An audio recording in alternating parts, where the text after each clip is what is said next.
Good evening, and thank you for joining me on Wealthy Women.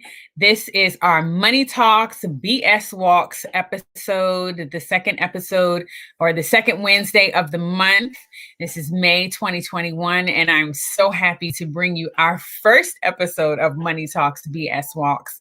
And so here we're going to be talking about money, how to make it, how to manifest it, how to manage it, what we need to do in order to take action in setting monthly goals so that we can come back and make reports about, what we've accomplished for accountability.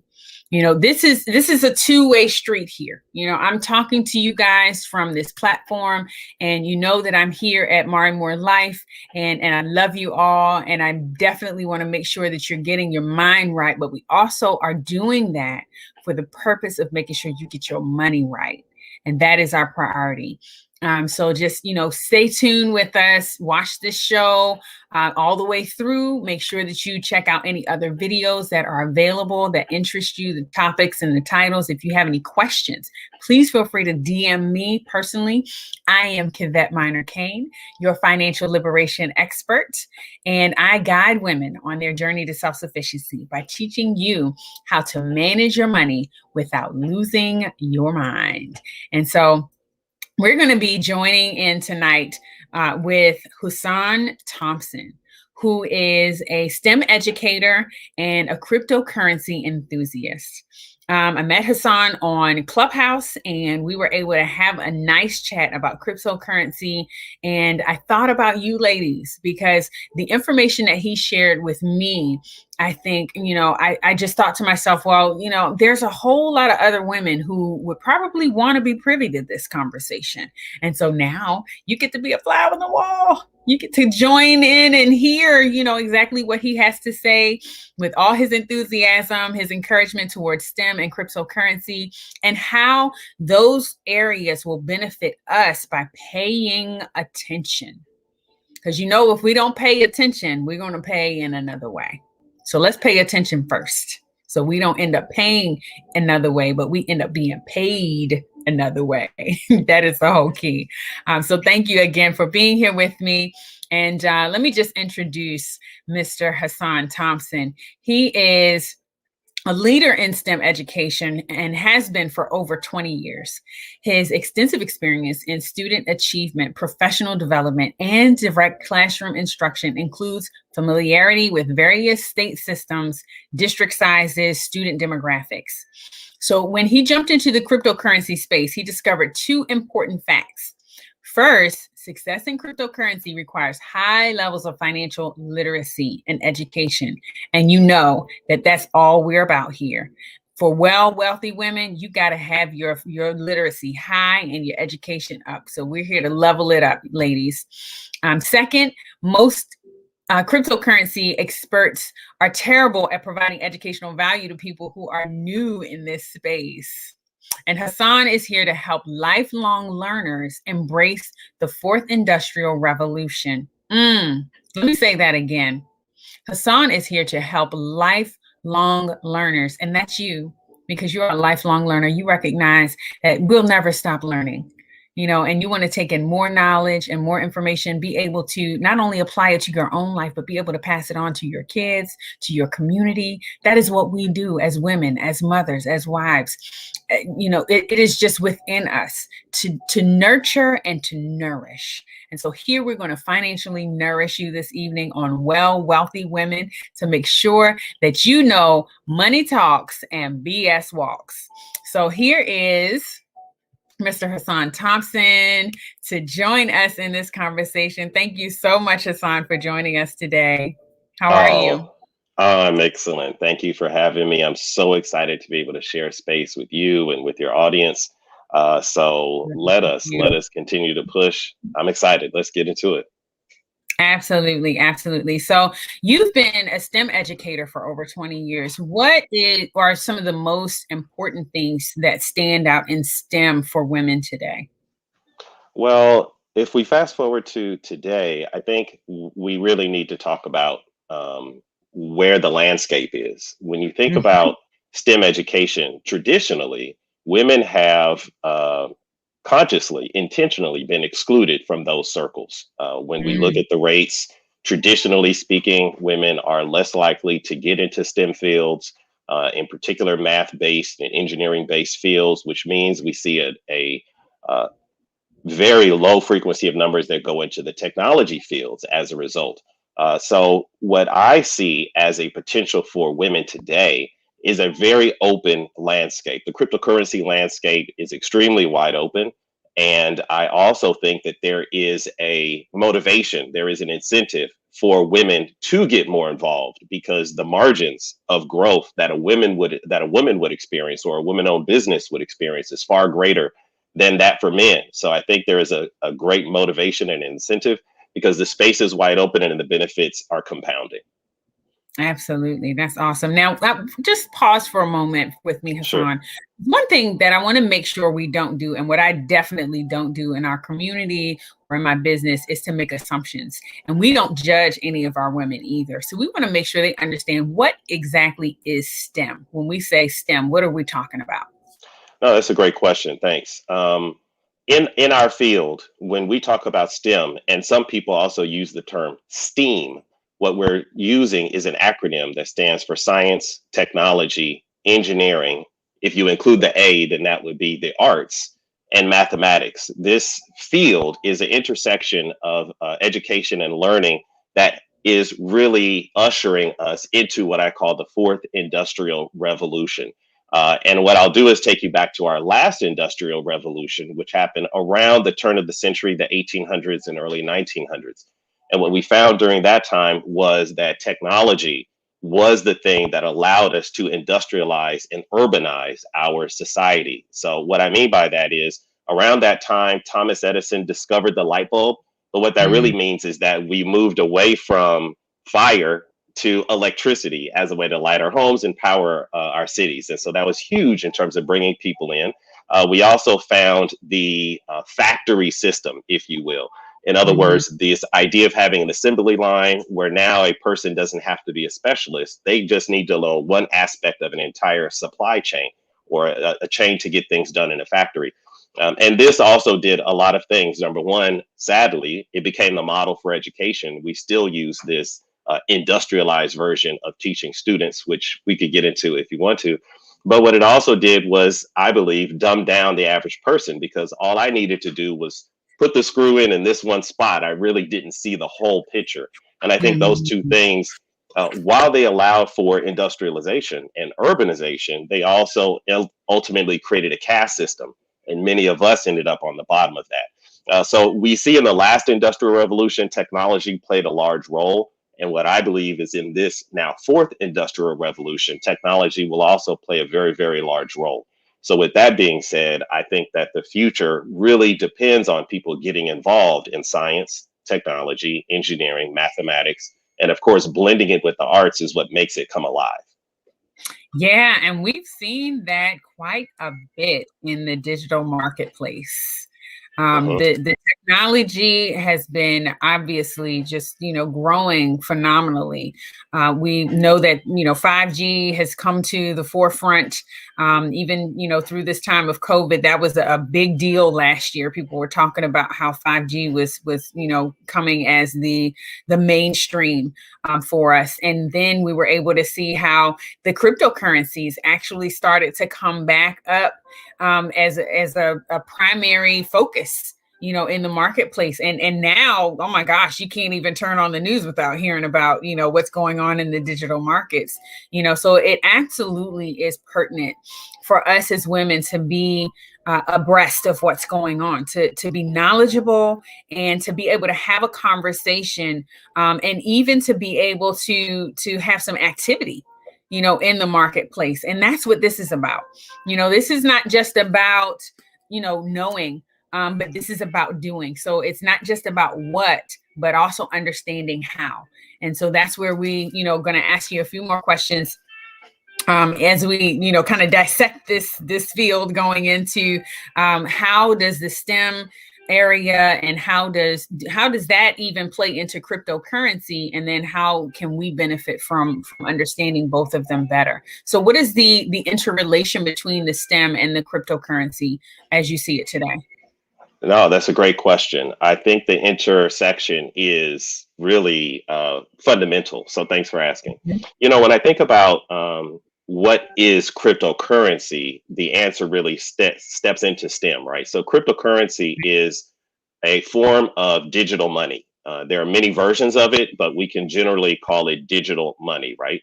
Mhm. So if cryptocurrency is digital money, meaning that it is produced by and evaluated by computer systems or computer protocols, then what we need to acknowledge is that those protocols are designed by people. And so this is where that intersection comes in. I'll provide you an analogy. For example, when we think about facial technology, there are a lot of concerns that we have about facial technology. For example, if police are using facial technology to try to identify a suspect, but that facial technology isn't vetted or validated to include melanated people, then we may end up getting falsely accused by an algorithm for that kind of technology. And so it's incredibly important that women, that minorities are involved in this space and in this cryptocurrency space. And because it is so new, we still have the opportunity to create new coins, to identify that value, to get on the exchanges. And so I think this is an exciting time and an opportunity for us to really get in at the ground level. Absolutely, absolutely. And so how do we get in at the ground level where you're talking about? Well, I think it really starts with education and creating a space where people can learn. I think it starts with getting someone who can coach you and can hold your hand as you make this transition into the space. And that's why I'm so excited about this space and what you've created for your audience, because you are ready to kind of help us to make that transition. What does it Mhm. take? At the beginning, I really think that it takes a bit of literacy. And what I mean by literacy is understanding the mechanics of your budget and just understanding how money works, using it as a tool. But it also Mhm. takes financial education, which is really the philosophy of money, understanding how markets work, these bigger picture ideas. And so Yeah. being able to blend both understanding your budget and how to manage your personal finances, as well as understanding the bigger picture of the marketplace and how money works, would be the first two key ingredients. Absolutely. And so our ladies know that they're able to reach out to me at www.marimoorelife.com in order to be able to get more information about the workshops and seminars that I host, in order to make sure that they're getting that financial education to boost their literacy and putting that education into action. You know, it is all about making sure that they obviously, you know, not just know, but are able to implement the how. You know, what is the step by step? What is the, you know, the first thing that you do, and then after that, what is the next thing that you do? And not just giving them, you know, a program or a book and saying, oh, go figure it out on your own. Because what I pride myself on doing is making sure that I'm holding their hand every step of the way, so that they're able to have their questions answered and get the answer to questions that they don't know yet to ask. And that's why you're here. So thank you so much for being here to answer those questions, because we don't always know what to ask. Not being the experts, and I am not an expert in every field. I specialize in life insurance and health insurance. I also specialize in financial planning. And so helping these women to get that education like you're talking about is where, you know, I would be essential for them. Then being able to put that education into implementation in every area is where experts like you come in. And thank you so much for doing that. So, what are the most popular of what you see as the cryptocurrencies today, and which, you know, what should we be paying attention to if we want to go and, you know, take a look at this digital market so that we can become familiar with it? Because Mhm. education's a first step, so we got to know what we're looking at. You know, when we go to it, it's kind of like, okay, are we going to, you know, look at the stock market first Mhm. before we buy any stocks, in order to see what's going on and to understand the ups and the downs and how do we get in and how do we get out. Same thing Sure. applies with cryptocurrency. Now, with the stock market, of course, we've got to deal with a licensed investment manager. So I encourage all my ladies, if you're interested in investing in stocks or bonds or anything, mutual funds and things like that, go talk to your investment manager. I am not an investment manager licensed to do that. But cryptocurrency is not a licensed field. And so this is an area that we're able to have more conversation about, and we can give them the education that they need on this platform. So thank you again for sharing with us. And so let's talk about that, Sure. those first steps that they would take in Yeah. understanding how cryptocurrency works. Yeah, let's get into it. So, first of all, as you mentioned, this is not financial advice. Neither of us are your financial advisor. Number two, it's critical, especially in this cryptocurrency space, because you make the excellent point. This is not very regulated, which means the level of responsibility that you have over your money is essential. And so I think Mm-hmm. that's one of the first things to keep in mind. Um, so this is financial education, and so what we want to do is to offer you some education to help you to do your own due diligence and to educate yourself on what it takes to make the wisest moves. And I'll be honest, I mean, let me just be super clear at the beginning. All of this cryptocurrency space, from Bitcoin, which maybe most people are very familiar with, to altcoins, maybe you've heard about Ethereum or Dogecoin, or down to some of these others, Polygon, Chainlink. There's over 9,000 different cryptocurrencies that are available for you to purchase with your dollars. Wow. Nevertheless, let That's me be extra clear. Everything in this space is speculation, which means before I even get into how to get into the market, the first thing I would say is never invest more money than you are willing to lose. What we yeah. are doing is investing in future potential, but no one knows the future. And so it is important that you understand your risk tolerance, how much you are willing to put in. There are people that I know, and stories, tragic stories that I've heard about, where people over leverage themselves. They think, if I put my rent money in at the first and I take it out on the No, 31st, that I'm going to no. double and triple my money. And that is irresponsible finances. And so for me, the first things that I would say is, even though it's boring, taking care of your basic budgeting is where to begin. And so understanding how much money you have coming in, understanding what your expenses are so that you can see what your margin is going to be that first critical step. Beyond that, if you really want to be responsible with your money, I would say it is not until you have a good understanding of your budget, that you have a good pot of actual savings. Many people recommend 3 to 6 months worth of money saved. And Okay. then also a life insurance policy. This is where you step in. For people in our community, one of the fastest ways to create generational wealth is to have $1 million policy on yourself where your children are the beneficiaries. Because Absolutely. there's one thing that we can all know: one day we all got to go. And so, if that is the case, being able to have that kind of a security in place where you know you have a beneficiary locked in, these are some of the things that I would say you would want to get into before you even think about cryptocurrency. I promise, if you don't have a lot of money, I would encourage you to take care of your basics before you start risking your money in something as speculative as cryptocurrency. So let Now, me with that just, being said, sure, because go it ahead. sounds like what you're saying is before you go to the casino, Girl, tell them. Let's talk about it. or you go to the casino, make sure you got home taken care of. Because this is extra. Yes, This is extra money. This is your fun money. This is your spending money. This is money that, like you said, if you put it out there, if you gain from it, then that's the bonus. right. But if you lose it, it's not going to hurt you. Exactly. So It has to definitely be make money that you are ready to lose. I agree with sure. that 100%.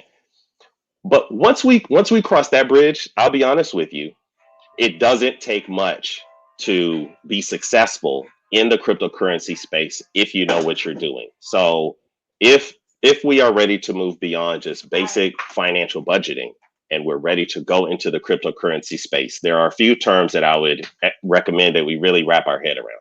One of them is called dollar cost averaging. And what this term means is once you figure out your expenses and your income, and you figure out what your margins are at the end of the month, then Mm-hmm. of those margins, how much are you willing to put at risk? Yeah. I There's an old saying in the cryptocurrency space, not that cryptocurrency is old, but a lot of my friends say what's more important is time in the market versus Mm-hmm. timing the market. So what that means is it really doesn't matter when you get in, and it really doesn't matter how much you get in with. The Mm-hmm. idea of dollar cost averaging says you put whatever you can risk on a regular basis into your cryptocurrency wallet, and we can get into that in a bit. Your money will grow especially if you start with Bitcoin, and especially if you start with an amount that you're willing to lose. So I would say that would be one of the first key terms: dollar Mm-hmm. cost averaging. Decide what your magic number is. A frequency that I think is good for people could be as much as a week, or every 2 weeks, or as much as every month. And when I talk about numbers, I'm not saying you need to have a lot of money. I mean, you could literally get into the cryptocurrency space with $10 every week, $10 every month. If that is Mm-hmm. your financial situation, and we don't know what your financial situation is in terms of the audience, but what we do know is once you get in and you begin to see it and you continue to educate yourself, you will see that the money will grow, and you can be extremely successful even with a little bit of money spread out over a regular basis over time. Absolutely. And that's key because a lot of times folks we will go out and we'll just spend money, without being, on any markets, without even Right. thinking about it. And we'll put ourselves at a deficit, and Yep. then have to work extra or try to, spend less the next week or the next month in order to make up for what we overspent in the present. And so by paying attention to our budgeting, making sure that our expenses are less than our income Right. in the first place, making sure, just like you said, that we've got those fundamental areas covered. So for me and for my clients and for our audience, what I encourage is that we make sure we have our credit cared for first, and then we're able to manage our cash flow. There's only two things we can do with money. It's either save it or spend it. Right. That's it. And hopefully we're doing it in that order. So we want Mm-hmm. to make sure that we're saving, and we have a savings, a long-term as well as a short-term savings. And so maybe we can use our short-term savings for the money that we want to put into, our investments. Or we can make sure that we've budgeted each month to have our insurance policies cared for initially, and to make sure that that's not something that we're looking at as a gamble, because Right. that's where we find that stable foundation. But this is where we get the extra, and where we have an opportunity to grow and to have some fun with our money. It's like, okay, so we go to the casino and we, bet on some roulette or, blackjack or whatever. And, Yeah. before you know it, the money is gone. At least here we're having an opportunity to kind of play around with it, to learn something in the process about how money works, the purchasing and the selling of the stock, so to speak. But this is digital stock. And then there's so many currencies, like what you talked about with the STEM, or the STEAM rather. I was thinking about when you said that, adding in the arts, because that's absolutely right. In some cases we do that. And with digital currency, now we've got NFTs. There you go. Right. And And the arts. NFT is an extremely exciting space. Yeah. But again, I think for the nature of our conversation, if you are considering NFTs, as we mentioned, I think NFTs are kind of on the far end. So if you have NFTs, maybe you have a few stable alternate coins. If you have a few stable alternate coins, we have to assume that you're already well vested in Bitcoin. And again, we don't recommend you get into Bitcoin until you have your basics handled. But, Right. now that we've kind of covered how to make it, right? Which is every month, if you're a Starbucks addict, if you get rid of your Starbucks and use that margin to Uh-huh. invest in cryptocurrency, that's the way to do it. If you scratch lotto tickets and you give up those lotto tickets, I mean, the money is there, especially if you're Yeah. working your margins the right way. And then we talk about manifesting that money, right? Getting your mindset right, how to be in alignment with your future goals, both short term and long term. And so I think that part is critical. But once we cover those two, then it's about the management. And I think that's where we get into the financial education piece and learning what is an NFT, what are these altcoins, what in the world is even Bitcoin. So Right. really understanding how it functions as money, understanding how it is stable, because it is just software. I mean, let's not fool ourselves. Bitcoin is not an actual coin, right? It's not a piece of metal in a circle that you can give and trade. It is literally just software, but that software does record value in a reliable way. And therefore, we can begin to trade it and transact it and know that it is something that we can use. And so, with that, I think the management piece becomes more and more relevant.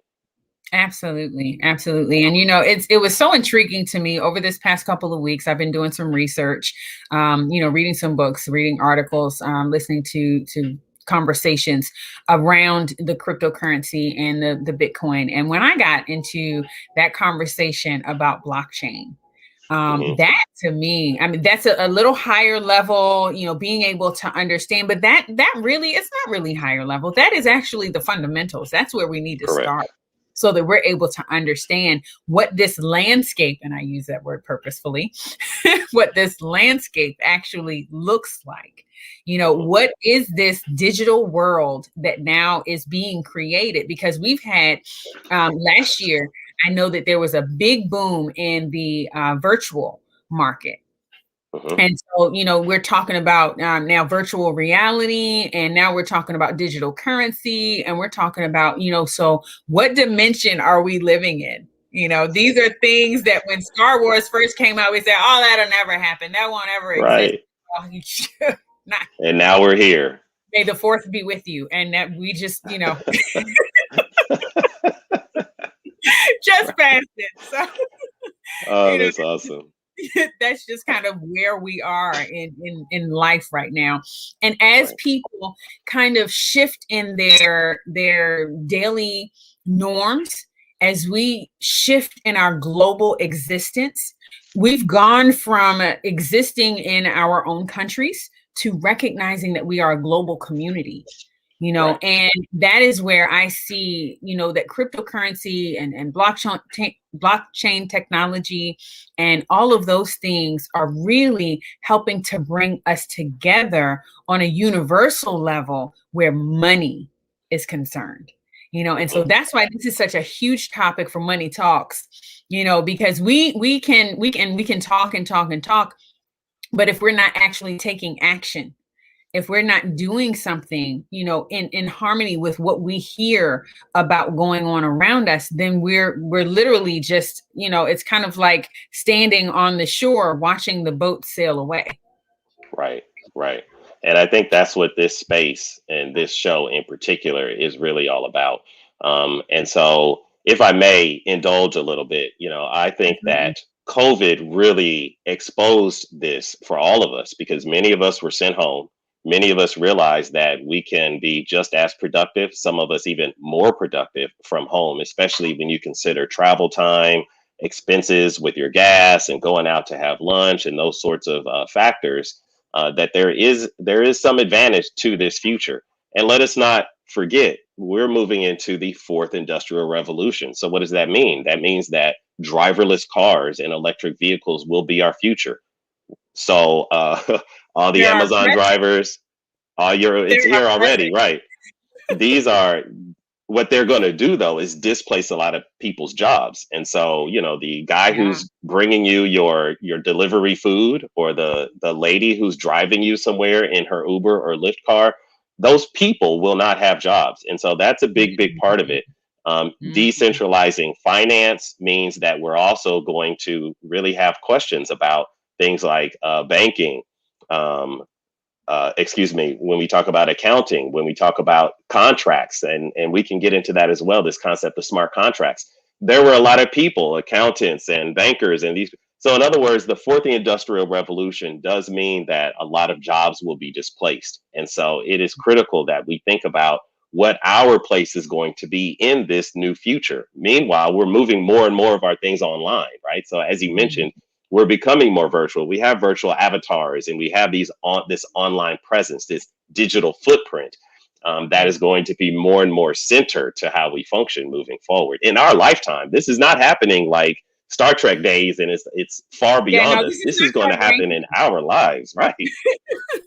Absolutely. It's for us right now and being Yeah, able to see in the present. And when you say all of that, it really hits home. It's so significant because when we think about how our dynamics of employment have changed just within the last 12 months, right. 12, 13, 14 months now, since March of 2020, when we first went into quarantine, then now that you talk about how those things are going to shift employment in the near future, because this is not far off.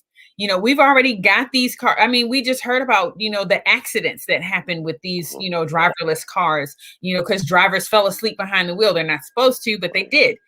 And so Right, eventually they're going to improve that technology so that the cars don't need a driver. And so right. then when you just like brought up the point, what happens then? Where will we shift? Or will we already have prepared ourselves for that shift? And that's Because where the audience members who are watching this show, we absolutely. have the advantage because we are now able to prepare ourselves because we're having these critical conversations. Yes. Yes, yes, yes.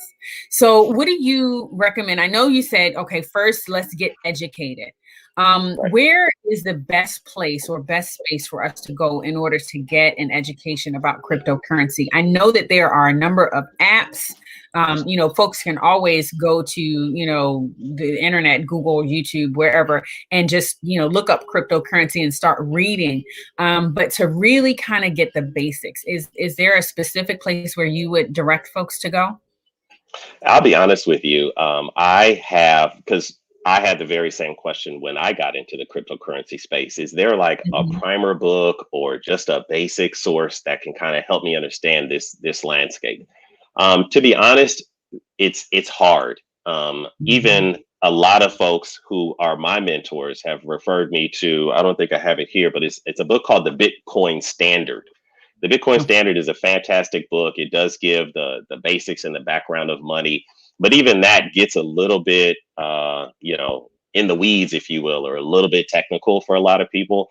And Mhm. so that's why I decided that I need to really put myself out there in the space because, as I mentioned, there's a lot of experts out there, a lot of people who know far more than I do.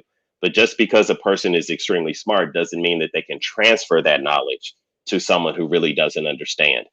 So, Yeah. with that said, you and I are going to be working and hopefully releasing a cryptocurrency class maybe this September that folks can get involved with, which is really going to be a good primer and given and in alignment with your philosophy, we're really going to hold hands, help you open up, purchase your first cryptocurrency on an exchange. We're going to talk about Absolutely. establishing your first wallet and make sure that you can actually get into the wallet and move money around the wallet just to make sure that you have what you need to be successful. So I think that is going to be a great place to start when we get there. But the Bitcoin Standard, just to answer your question directly, the Bitcoin Standard is an excellent book. There is Okay. a YouTuber. His name is Andreas Antonopoulos. He has a ton of long form videos, 1 hour, 2 hour videos that are extremely good. He's one of the few people who I would say has both the technical knowledge and the way to break it down in a way that we can understand it. But again, Mhm. those are limited to YouTube experiences. So you're still just kind of watching Yeah. versus having that engagement where you can actually do and learn at the same time. And so I think that's a place where there's a lot of room for improvement. And I think we're Yeah. going to make something happen in that area. Absolutely. There's a lot of room for growth, and this is such a new field.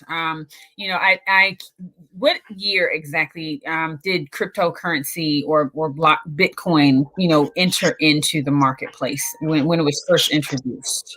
Yeah, that's a great question. And I'll kind of expand it and kind of give a Okay. broader picture of how this even came about, right? So, when you think about the last major recession that we faced, it was in 2008. That was the big housing crash. Maybe you remember the term credit default swaps. You may remember bank bailouts. All of that happened in that 2008, 2010 timeframe for us. Yeah. Now, And this was a global thing, right? I mean, we're talking about JP Morgan Chase, we're talking about big banks, Chase, Bank of America. All of these guys were over leveraged and they just didn't Mhm. have the money for the bets that they were making, is in particular in housing. So in 2008, there was a group. I call it a group, but really it's the mystery. And this is the beautiful thing about cryptocurrency. Uh, Satoshi Nakamoto is the name under this paper which was written. It is a readable paper. It's only 9 pages. And it talks about this idea of peer to peer. And the problem that we read into when we read this paper is these big finances and all the leverage that we had, and it just crashes. And their solution to this significant crash was to print more money. And the problem Mhm. with printing more money is that it reduces the value of the money that we all hold on to. And so this paper came out in 2008. And in 2009, I want to say early January of 2009, the first Bitcoin was introduced into the marketplace. And since then, we have uh, mined several million Bitcoin that are out in the marketplace, and it's gone from virtually worth nothing, 0.0000000001 cents, all the way now to A lot of zeros. 58 to 50, 50 to $60,000, depending on who you're looking at. And so this thing has launched. Okay, so it started in the first paper, the first technical paper that called out the centralized banks and how they're playing with our money and decentralizing the world's wealth came out. And then in 2009, they released this software. Now, let me get into the software just a little bit, if that's okay. First thing that Satoshi did that I want to dispel is that Mr. Nakamoto, or they, did not invent anything new. Nope. They just took existing technologies, but used this protocol, this computer algorithm, to interlace them in such a way that the computer program was able to record and transact value. So let's talk about these 3 computer protocols that he put together to make Bitcoin work. First of all, the first piece of technology was what is called the blockchain. And a blockchain is basically just a ledger, okay? And it is a shared ledger. So if you've ever worked on a Google Doc or a Google spreadsheet with other people, you may have had the experience where you're all interacting with the same document at the same time. So everyone has a copy of the document. And so this component was a huge step, because what it does is says, if we're going to use money, let everybody have a copy of how the money is moving. What that did was in direct contrast to our traditional banking system, where the banker has all those records. We don't Mm. know what Bank of America or Chase does with our money. We give them our money. We hope and expect that they will manage it the right way. And when we want it back, we hope and expect that they will give us our money back. Mhm. So, but what happens behind the scenes? What happens with their books? What happened? How is the money traced? None of us know how any of that takes place. And so the first thing that he did was got rid of trust. We have to trust that the banks are not messing us over. Yeah. By everyone having a copy, we don't need any trust. We could just validate all the transactions and actually see what's happening. Now, why is that important? That is hugely important, because when we pay taxes, many of us have no idea how much of that money goes into dark, into the war machine, into these prison industrial complexes. We just pay our Mhm. taxes and we trust that the government is doing the right thing. We have no way to validate that. And so the Right. blockchain, this public ledger, allows all of us to see what is happening with the money. Mm. Full Now, dis- there's a second piece. Go ahead. No, I'm saying that sounds to me like full disclosure, being able to now see what's going on, and honestly, we do know what the banks are doing with our money. They're making 7 times They're what making money. they're taking our money and holding on to it for uh, however long we leave it. They're making right. exponential amounts of money on our money Facts. and giving us nothing back for it. All So facts. That's that's exactly correct. You called it. So and then that brings us, yeah, go a ahead. better place for us to keep it than it is for us to have cash in our pockets. what we want to do here is encourage our audience to make sure that their money, they're not just working for their money and putting it in a place where it's going to lay dormant and go to sleep, Right. But rather put it in a place where it will be able to work for them. You know, and so this is now an opportunity for them to understand better how it works, so that whether they choose this method of investing, they will better understand how investing works and then be able to make better choices. I think that's great advice. You know, whether you go into cryptocurrency, whether you go in traditional stocks, the thing that I think we're talking about here is making sure that your money doesn't stay still, but you use it as a tool. Here's an example. In our parents' generation, if they had $30,000, they could purchase a home that could house their family for generations. However, instead of purchasing that home, let's imagine that they put $30,000 into a safe, and Mm-hmm. then they pass that safe down to you as their child, and you had $30,000. The sad news is you could not go and buy that same home for that same $30,000. Now, Mm-hmm. this is just an example of how money, if you leave it alone, becomes less valuable over time. And this is a Yes. fundamental problem. And so, what Yes. we're talking about here is taking the money that you have now, but putting it in a vehicle that, instead of making it become weaker over time, allows it to become stronger over time. And that's where cryptocurrencies like Bitcoin come in and play a significant role.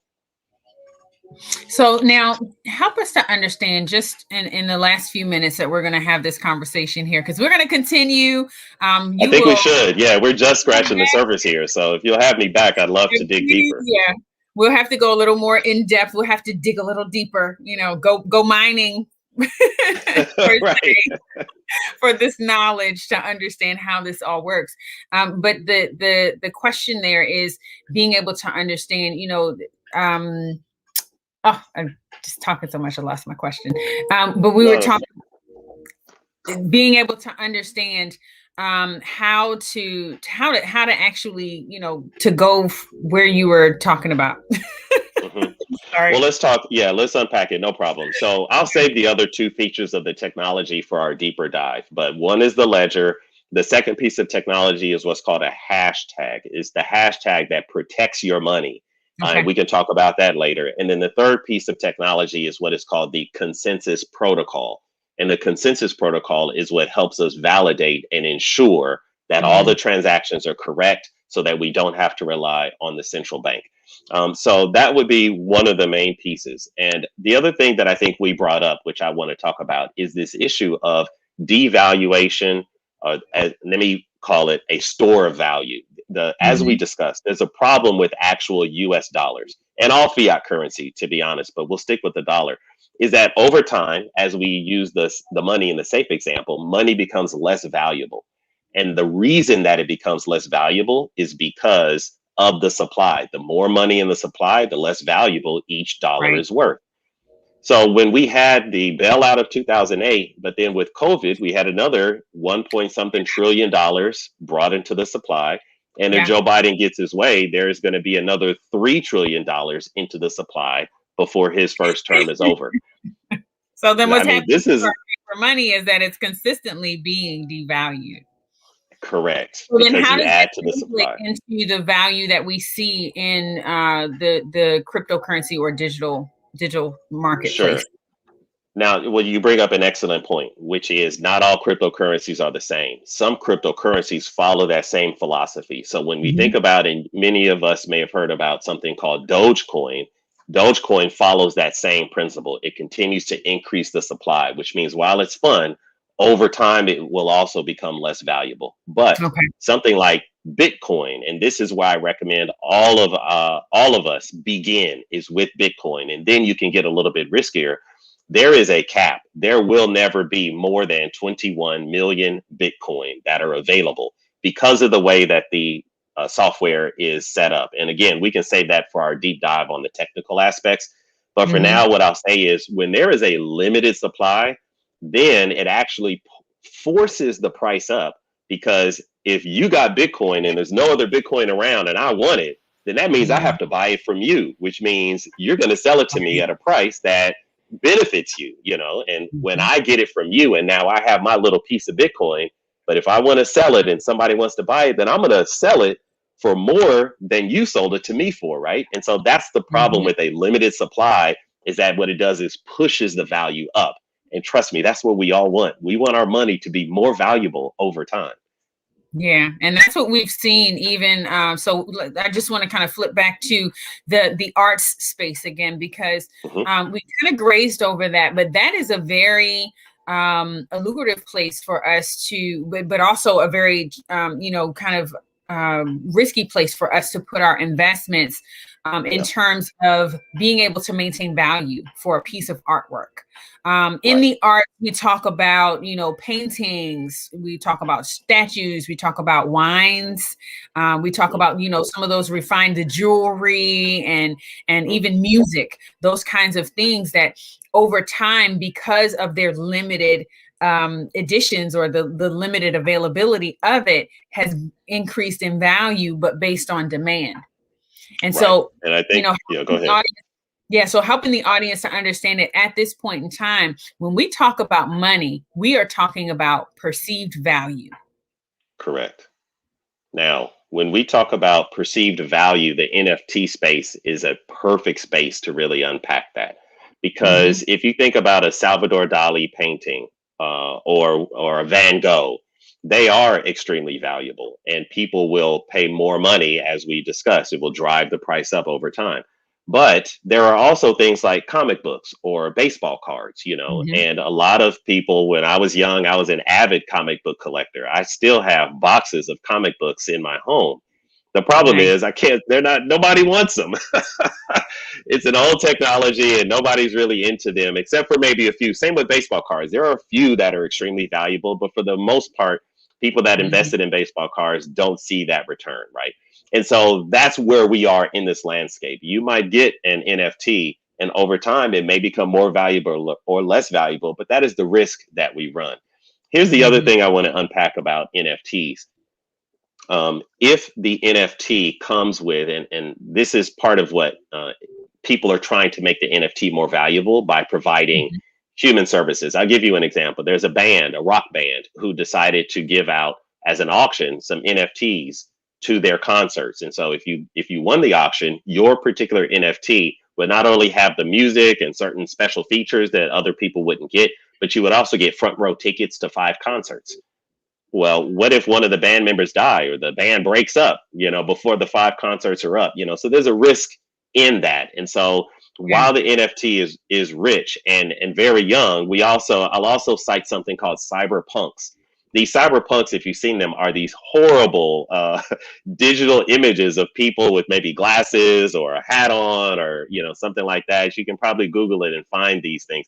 Folks have sold these terrible digital pictures for tens of thousands of dollars, and people buy them because of the craze. It's like the pet rock. And so you want to be you when you get into the NFT space, you really want to be careful because it is Yeah. perceived value. These are collectible items, but they only hold value to the degree that people care about them and want to pay more for it than you paid for it. And so that's going to be the space where we'll have some tension.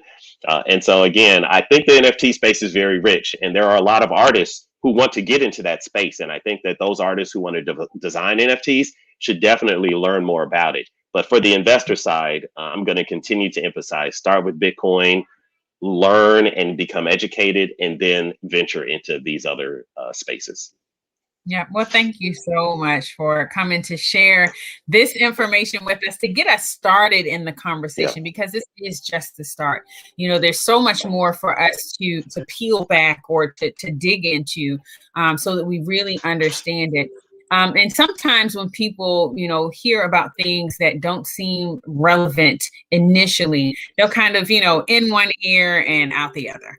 And Right. we want to encourage the audience not to do that with this, because at this point in time, this is at the okay. So this is when timing is everything. Hmm. When you're at the beginning of a trend, when you're at the beginning of a shift, when you're at the beginning of a curve, and being able to recognize where you are and having an opportunity to gain education enough so that you can take advantage of the timing. And there, as you said, have been 4 revolutions, industrial revolutions in the past, this one being the 4th. And so we think about what happened in those previous 3, how were people able to attribute to the wealth that was grown during that time and to get a piece of that. We don't want to, we may not be able to get all of it, as one person, an individual, but we can get our piece of the pie. And that's all we're looking for, is to be able to set something up so that future generations of our family will not have to struggle financially, so that they will not have to face the same challenges, the financial challenges that we have, because we've at least taken the effort to prepare them to have more stability moving forward. I truly believe that Bitcoin and the cryptocurrency space is going to change the game when it comes to generational wealth. I am a strong believer in that. And the last thing that I'll say is on our accountability piece. And so when I think about accountability, what I think about is where and how we can get started. And so my challenge to those of you who want to take this accountability challenge on, I would say open up your Cash App, decide how much would be your dollar cost average number, and let's find an accountability partner, and let's just start putting a safe amount of money that you don't mind losing in. And when we loop back around, we can start to report back to each other and ensure that we're letting it grow. And so I think that would be a good place for us to kind of push our friends and our family to be accountable, those of us who are part of this community. And once we get into it and you start to see you have a little skin in the game, then I think our continued conversations will be far more meaningful, because they'll see how their money is actually working.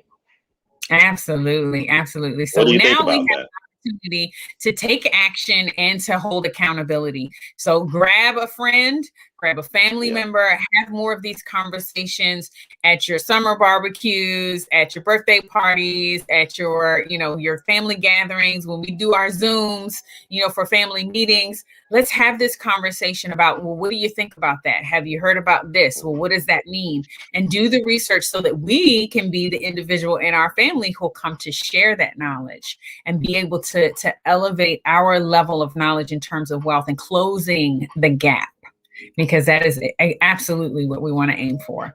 So thank you again, Husan, for being here with us this evening for Wealthy Women, Money Talks and BS Walks. We're going to make sure that you're working for you and that you don't have to work as hard for your money anymore, and paying attention to how the industry is shifting, looking at the marketplace and being able to play an essential role in this shift that is occurring right now is absolutely going to determine where you land in the future. And so we look forward to you being standing strong on both feet with us as we move forward. Yes. Thank you for attending this Wealthy Women Money Talks and BS Walks evening. We will look forward to seeing you on the next one. Remember, the next time that we'll have our Money Talks BS Walks conversation is in the second week of June. Next week, we'll be coming up with our Love and Money Talks for Wealthy Women. And so I look forward to having our next guest. Keep an eye on our social media. We'll be posting about that so that you'll know, what to look for. Make sure you keep your notebooks every time you come to join us. Take notes. If you have questions, send us a DM. I have here Husan's information. You can feel free to reach out to him as well, and make sure that that if you have those in-depth questions, we'll be able to make sure that you get those questions addressed on future shows, as well as possibly on a one-on-one basis. So thank you again. We'll look forward to speaking with you again soon, and you guys have a great evening. Thank you so much. Take care.